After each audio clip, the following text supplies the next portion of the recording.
Did an African really help to eradicate smallpox? The smallpox epidemic of 1721 was more devastating than any that Boston, Massachusetts had ever faced. Sickness ravaged the city, killing hundreds at a time when there was no knowledge or understanding of infectious diseases or modern medical treatment. Colonists were terrified. The survival of the city laid in the hands of a man who had been captured from Africa and sold into slavery. Who was this African? Welcome to the Sankofa Pan African series. Please subscribe and turn on your notification buttons. Also, please support us by signing up as a member of this channel and pledging a monthly token amount to this channel through Patreon. No amount that you pledge is too small, and your pledge will ensure that we are able to continue bringing you this channel. Thank you. Unfortunately, the only name that we now have for that African who helped to eradicate smallpox is Onesimus, which is the name that he was given as a slave. The name that he was given at birth, just like the name of the exact place of his birth, from which he was captured in Africa, are all lost. It is, however, believed that he may have been an Akan from the country that we now know as Ghana, because his slave master wrote that he was Guramanti, which was a corruption of Koromanti. It is believed that Onesimus was brought to North America as a slave. He was first documented as living in Boston in 1706. And in December of that same year, he was given as a gift by a church to a minister whose name was Cotton Mather. Cotton Mather was one of the prominent figures in the Salem witch hunt, the infamous Salem witch trials. Now, Mather named the man who was given to him as a gift Onesimus, which means useful. And he named him after the runaway slave that was recorded by St. Paul in the Bible. The Onesimus in the Bible was converted by Paul, and there are records of his life, of that other Onesimus, in the book of Philemon in the Bible. Now, Cotton Mather recognized that Onesimus, the African Onesimus, was highly intelligent, and perhaps seeing himself as a modern day Paul, taught Onesimus to read and write. While serving the Mather family, Onesimus negotiated with his master, who allowed him to work for others so he could earn some wages. He was also able to marry and had 2 children who unfortunately both died. Mather then tried to take advantage of Onesimus' grief after he lost his children to try and convert him to Christianity, but he resisted. Now, disease was an inexplicable part of life in New England from the beginning of the Great Migration of the 1630s, when all these Mayflower ships and all of that brought people from Europe.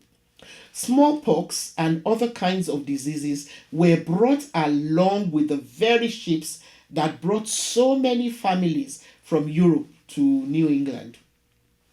Smallpox was just one of the deadliest afflictions of that period.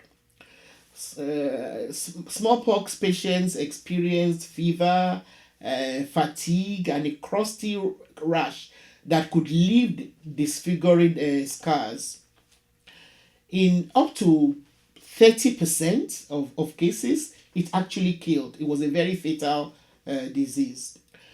The colonists saw its effects not just among their own community, but they saw how it almost wiped out the Native Americans whom they infected with the diseases with the disease. Smallpox destroyed so many native communities because it was alien to them, and so they had no immunity to fight off the virus. Now, there were several outbreaks of smallpox in Boston. These epidemics killed hundreds of Bostonians. And this was at a time when the population of that city was not so large. So the number of people who died amounted to a large percentage of the population. Meanwhile, hundreds of residents of the bustling colonial town of Boston had started to flee for their lives. They were terrified of what might happen if they exposed themselves to the frequently deadly outbreak of, of smallpox. Even the local leaders were desperate to develop public health policies, and so they tried to get people to bury their dead very quickly. They made them fly red flags over houses where people were affected, and they tried to quarantine ships with sick sailors at a Spectacle Island in Boston Harbor. So they made ships stay there if they had sick people over a period of time before they allowed them into Boston. However, Bostonians were always afraid of the next epidemic because outbreaks had become frequent and were always just over the horizon. It was not a matter of if, it was a matter of when the next outbreak would come. And not, now, despite all the precautions that the city tried to take, it was just they kept having issues with the outbreak after outbreak. Although they did not know it, luckily for the residents of Boston, Cotton Mather, Onesimus's master, had actually asked Onesimus if he had ever had smallpox. Cotton Mather, who had come close to pursuing a medical career before becoming a minister, had continued to take a keen interest in medicine. So he had heard about inoculation practices in other parts of the world and had asked Onesimus if he had ever had smallpox. Onesimus's reply to the question was yes and no. He went on to explain that he had been inoculated with a small amount of smallpox, which had left him immune to the disease.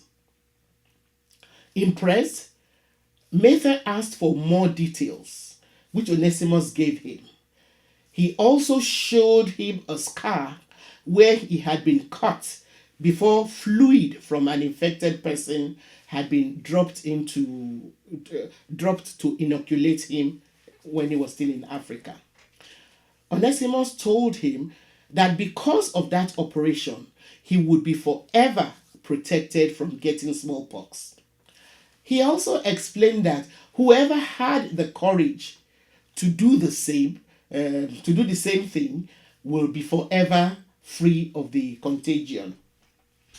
So the operation that Onesimus described is also known as variolation, and it involved rubbing pus from an infected person into an open wound on the arm.